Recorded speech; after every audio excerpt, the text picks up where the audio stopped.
నిజంగానే ఏంది మీ మీ అభిప్రాయం దీని మీద మీ పార్టీ తరఫున?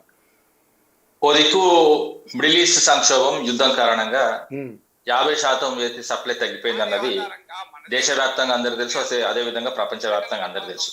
బ్లాక్ మార్కెట్, దీని వల్ల బ్లాక్ మార్కెట్ లో 950 ఉండవలసిన గ్యాస్ ధర దాదాపు 5,000 దాకా నడుస్తున్నది అన్నది విదితం, అందరికి తెలుసు. ఎంత ఇబ్బంది పడుతున్నారో దీనివల్ల చిన్న చిన్న హోటల్స్ కానీ, లేకపోతే ఈ రవాణా ఖర్చులు కానీ, డీజిల్ పెట్రోల్ కూడా పెరిగే అవకాశాలు ఉన్నాయి. అదే విధంగా హోటల్ మూతపడుతున్నాయి. వ్యవసాయానికి కూడా చాలా ఇబ్బందికరమైన వాతావరణం ఏర్పడే పరిస్థితి, ఎందుకంటే ట్రాక్టర్లతోనే దున్నాలి కాబట్టి.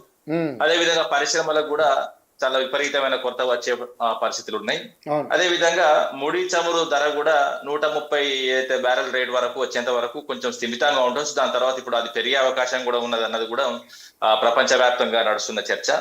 అసలు కేంద్ర మంత్రి, ఎందుకంటే ఇప్పుడు మోడీ గాని, లేకపోతే ఇప్పుడు మనం మాట్లాడుకున్న ట్రంప్ గాని, అసలు ట్రంప్ భారతదేశానికి ప్రధాని లేకపోతే మోడీ అన్నది కూడా అర్థం కాని పరిస్థితి. ఎందుకంటే మీరు రష్యా నుంచి తీసుకోవడానికి నేను పర్మిషన్ ఇచ్చిన అంటాడు, ఒకసారి ఇట్లా మాట్లాడతాడు. ఇంకొకసారి ఏంటంటే మొన్న పాకిస్తాన్ కు మనకు యుద్ధం జరిగినప్పుడు కొంచెం యుద్ధ వాతావరణం అయితే వాస్తవంగా ఆపరేషన్ సింధూర్ చేసినప్పుడు కూడా ఎక్స్ లో పోస్ట్ పెట్టి డైరెక్ట్ యుద్ధం ఆగిపోయిందని పోస్ట్ పెట్టిండు. ఎక్కడ సంప్రదింపులైనాయి, ఎవరెవరితో మాట్లాడి ఇంతవరకు కేంద్రం చెప్పదు. అసలు ఏంటంటే ఒక 2 యుద్ధాలు ఆగాలంటే ఇరు దేశాలకు సంబంధించిన నాయకులతో మాట్లాడాలి. మరి ఎవరితో మాట్లాడాడు, ఏ విధంగా యుద్ధం ఆగింది, అసలు అది కూడా ఇంతవరకు క్లారిటీ లేదు. సరే, ఎవరు ఏదైనా కూడా మన బిడ్డలు చనిపోయిండ్రు, సరే వాళ్ళకి సంబంధించిన దాడులు కూడా మన ఎదుర్కొన్నది. సరే, ఇవన్నీ మనం సరే ఒక నిమిషం ఆగండి, మీరు మాట్లాడలేదు. ఇప్పుడే మాట్లాడింది విన్నారు, కాంగ్రెస్ వాళ్ళు చెప్పారు, మన్ కీ బాత్ లో మోడీ గారు చెప్పారు ఇలా ట్రంప్ ప్రమేయం లేదు, మనం ఇట్లా చెప్పినామని అంటారు. మరి క్లారిటీ సార్ చెప్పాలి కదా, అన్నప్పుడు ట్రంప్ తో సార్ చెప్పాలి కదా. ట్రంప్ తో సార్ చెప్పారు, సార్ చెప్పి సార్ ఆ చిక్కలైనా ఏమైనా మాట్లాడతారు ట్రంప్. గమనించండి, ట్రంప్ తో సార్ చెప్పాలన్నట. సార్ చెప్తే సంతోషమే, అయితే సాధ్యం అంటే చెప్పించే దమ్ము లేదా అంటారు.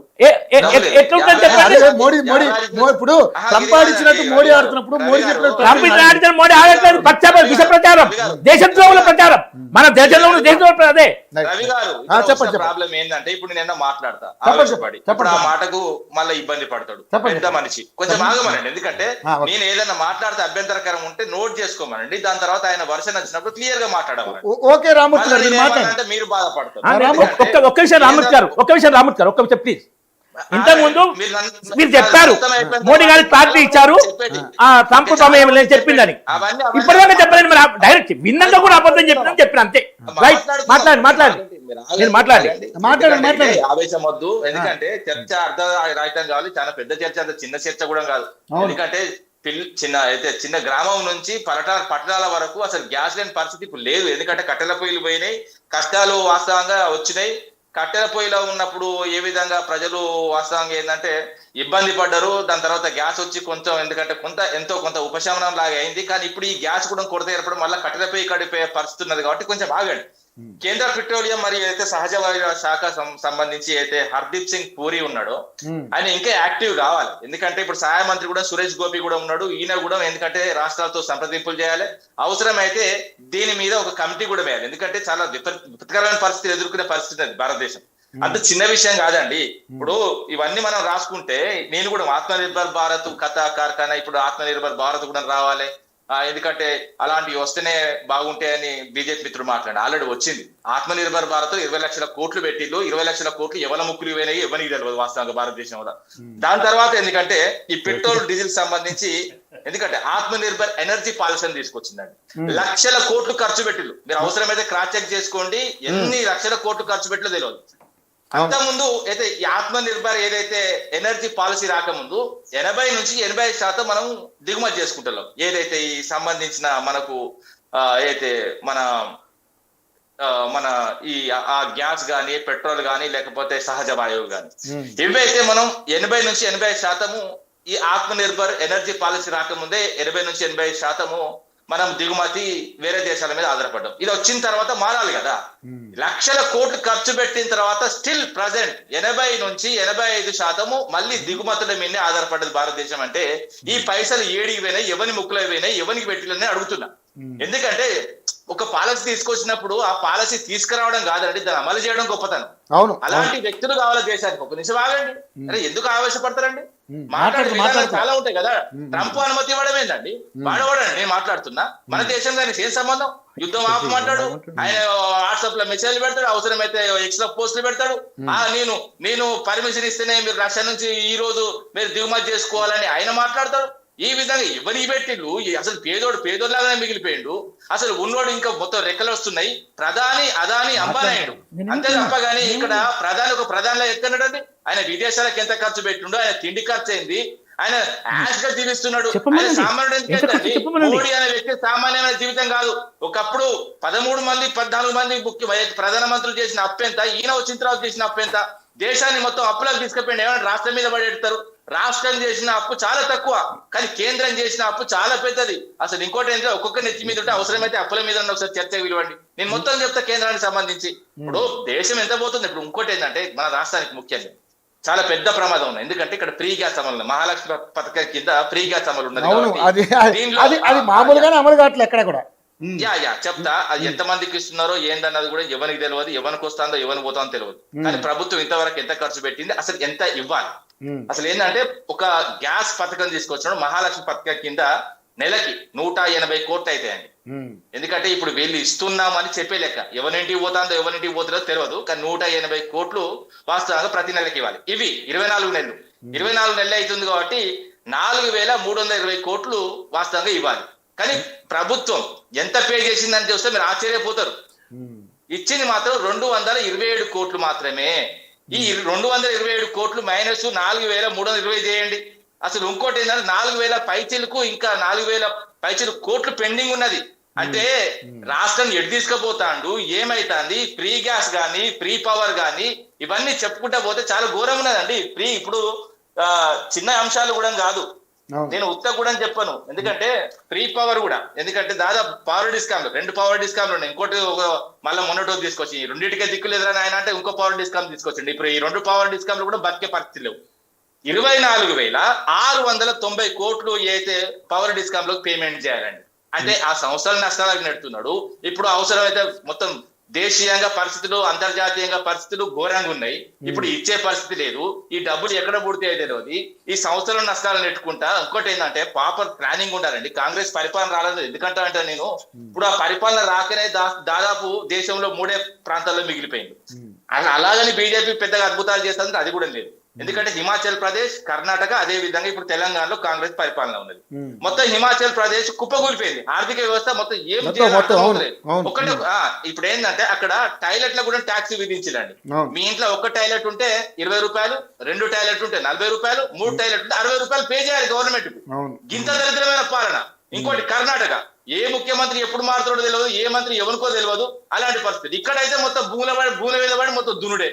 ఎవరి భూములు, ఎందుకు వచ్చిండు, ఎవరి కోసం వచ్చిండు, అసలు ఆ మూసి ప్రక్షాళన ఏంది, అసలు ఆ నోరేంది, ఇవన్నీ మాట్లాడుకుంటే చాలా పెద్ద చర్చ. ఎందుకంటే ఏదైనా ఒక పథకం పెట్టాలి. కొంచెం ఆగండి. నేను కాంగ్రెస్ పథకాలను మధ్య మాట్లాడకండి. గ్యాస్ కొరత గురించి మాట్లాడు. మళ్ళీ నువ్వు మూసీ నది అంటావు, లేకపోతే కర్ణాటక అంటావు. ఏంది భయ్, నువ్వు గ్యాస్ గురించి మాట్లాడతా. అది ఎందుకు మాట్లాడుతున్నా కూడా చెప్తా. ఎందుకు చెప్తా వినండి. గ్యాస్ ఆ అంశాల్లో మాట్లాడినా కదా. ఇప్పుడు మధ్యలో మాట్లాడితే ఏమైతే డిస్టర్బ్ అవుతుంది. మాట్లాడేది ఏందో చెప్పలేకపోతుంది. నేనేమంటున్నా, పరిపాలన విధానాలు చక్కగా ఉంటే, ఎందుకంటే రాష్ట్రాల పరిస్థితి దేశం పరిస్థితి ఇలాగా ఉండదు. ఎందుకంటే ఒక అంతర్జాతీయ సమస్య వచ్చినప్పుడు దేశం అంతా ఒకటి కావాలి. దేశం అంతా ఒకటి చేసే రావాలంటే వాస్తవంగా అన్ని పార్టీలతో కూర్చోవాలి. ఆల్ పార్టీ మీటింగ్ లేకపోతే అఖిల పక్షాన్ని పిలిచి అసలు గ్యాస్ పరిస్థితి ఏంది, ఇలాంటి పరిస్థితి మనం ఎట్లా ఎదుర్కొంటా పెట్టిల్లా? రాష్ట్రంలో లేదు, దేశంలో లేదు. ఇప్పుడు ఆపద వచ్చినప్పుడే కదా. రాష్ట్రంలో ఆపోజిషన్ లీడర్ లేడు కదా. ఫామ్ హౌస్ లో వండుకున్నావు, ఎడికైనా వస్తారు చెప్పు. మా ఫామ్ హౌస్ లో వ్యవసాయం ఆపోజిషన్ లీడర్ లేడు కదా. ఆపోజిషన్ లీడర్ లేడు కదా. కానీ రామూర్తి గారు ఈ గ్యాస్ కొరత గురించి నేనేమంటున్నా రామూర్తి, ఈరోజు సబ్జెక్ట్ వచ్చింది గ్యాస్ గురించి. గ్యాస్ కొరత మాట్లాడంటే నువ్వు ఆపోజిషన్ లీడర్ పిలవాలి, లేకపోతే అఖిల పక్షం పిలవాలంటే అఖిల పక్షం పిలిస్తే రారు కదా. అరే అది కాదబ్బా, నువ్వు మాట్లాడకపోతే మాట్లాడలేదను, మాట్లాడకపోతే కూర్చోబెట్టి మాట్లాడు. మళ్ళీ మామిడికి ఎందుకు వస్తున్నావు? నేనేమంటున్నా గౌరవ కేసీఆర్ గారి సమస్య కాదు, దేశం సమస్య.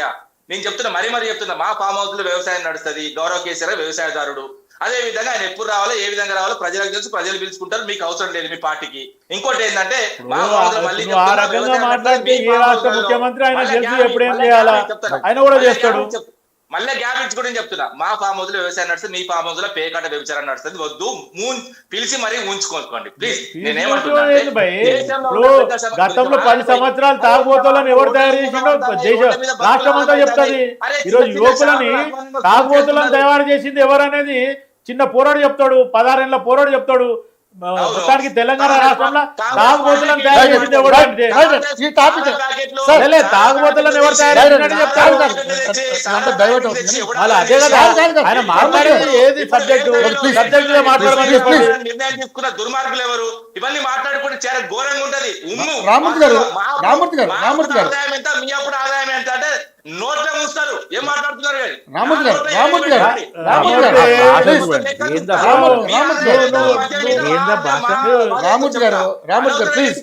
కానీ నీ భాష మీద ముందు ఆలోచించు భయ్. రామూర్తి గారు మాట్లాడతాము, సబ్జెక్ట్ మాట్లాడమని చెప్పు. టాపిక్ ఏంది, తెలంగాణ రాష్ట్రం గురించి మాట్లాడమే. అదే రామూర్తి గారు నేను కోటేశ్వర గారి తీసుకుంటాను ఒకసారి ప్లీజ్. నేను ఒకటే చెప్తున్నా, నేను చెప్తున్నా నాకు అడ్డం వచ్చిన ఎవరో మాట్లాడి తర్వాత నన్ను అడగదు. మీరే మాట్లాడండి, మీరు మిమ్మల్ని క్వశ్చన్ అడుగుని మీరే సమాధానం చెప్పండి, కానీ సబ్జెక్ట్ చెప్పండి. నేను మాట్లాడినది అవుట్ ఆఫ్ ది సబ్జెక్ట్. మీరు సబ్జెక్ట్ కాదు రామూర్తి గారు సబ్జెక్ట్ రామూర్తి గారు మోయలేని పరిస్థితిలో ఉన్నది, గ్యాస్ ఘోరమైన పరిస్థితి. అదే దాని గురించి మాట్లాడండి మీరు. మిగతా అంశాలు కాదు, తెలంగాణ రాష్ట్రం గురించి మనం పెట్టుకోలేదు, మిగతా అంశాల తర్వాత మాట్లాడదాం. ఓన్లీ గ్యాస్ గురించి చెప్పండి. Okay right. కోటేశ్వర గారు నమస్కారం సార్. కోటేశ్వర గారు సరే, ఇరు పార్టీలు వార్తలు విన్నారు, కానీ ఇక్కడ నిజంగా గ్యాస్ కొరత అనేది మనకి ఇప్పుడు యుద్ధం జరుగుతున్నప్పుడు ముందుగానే ఎందుకు మన దేశం మేలుకోలేకపోయింది అనేది చాలామంది సోషల్ మీడియాలో విపరీతంగా ఈ కేంద్ర ప్రభుత్వాన్ని నిలదీస్తున్నారు సార్. సో నిజంగానే మనకి ఇలాంటి కష్టాలు వస్తాయి, ఏది గ్యాస్ విషయంలో కావచ్చు, పెట్రోల్ విషయంలో కావచ్చు, డీజిల్ విషయంలో కావచ్చు, మనకి ఎలాగ కష్టాలు వస్తాయి డెఫినెట్లీ. ఎందుకంటే మనకి ఏదైతే ఆ దేశాల నుంచి మనకి ఆయిల్స్ అన్ని రావాలి, గ్యాస్ రావాలి, కాబట్టి ఈ డెఫినెట్లీ ఈ ప్రమాదం మనకు పొంచి ఉందన్నది ఎందుకు కేంద్ర ప్రభుత్వం ముందుగా మేలుకోలేకపోయింది, ప్లాన్ బి ఎందుకు రెడీ చేసుకోలేకపోయిందని ఈరోజు సోషల్ మీడియాలో అందరూ అడుగుతున్నారు సార్. సో నిజంగానే మరి ఈ గ్యాస్ విషయంలో మీరు ఒక